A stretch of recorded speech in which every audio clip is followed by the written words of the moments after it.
Hi, welcome back. Part 2 of Cigars and Tobacco, a Connecticut story.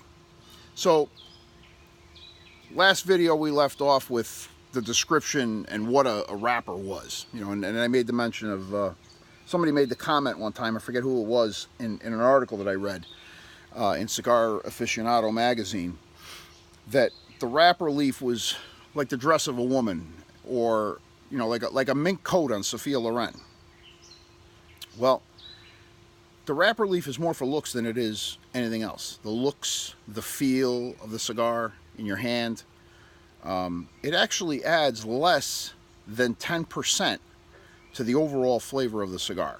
The main flavor of the cigar comes from the blend inside and the binder leaves mixed together.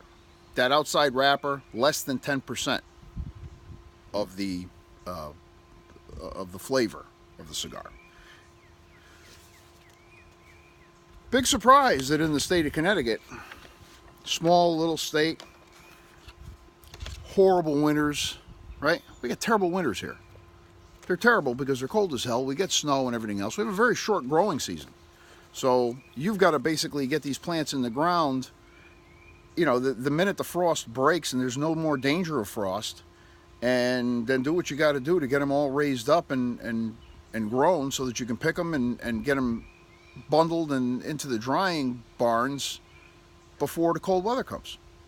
Those drying barns, incidentally, are pretty cool. You can go in there in the middle of winter, 0 degrees outside. You go in there and it's like 80 degrees, 75, 80 degrees inside those barns. It's pretty cool.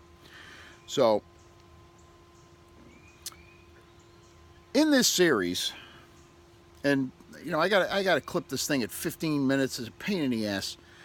So bear with me. There's going to be some choppy parts or whatever, and if I don't pay attention to the timer, I clip it like I did the last one and say, "Come on, I'll be right back." That type of thing.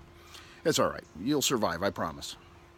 So, in this series,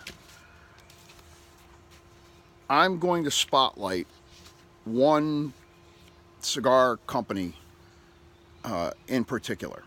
It's going to be the longest running cigar company in the state of Connecticut.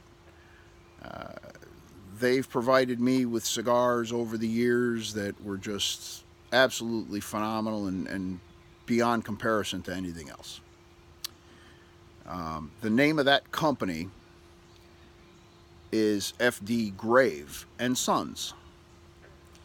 They're in New Haven, Connecticut. All right, they were housed there for many, many years.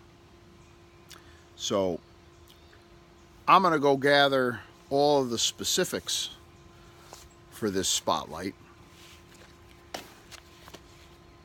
and I'm going to show you what exactly they made and how they made it, and hopefully get a little bit better understanding of the Connecticut cigar phenomenon, which made a lot of people rich over the years and provided the state of Connecticut with a piece of history that's never, ever, ever going to change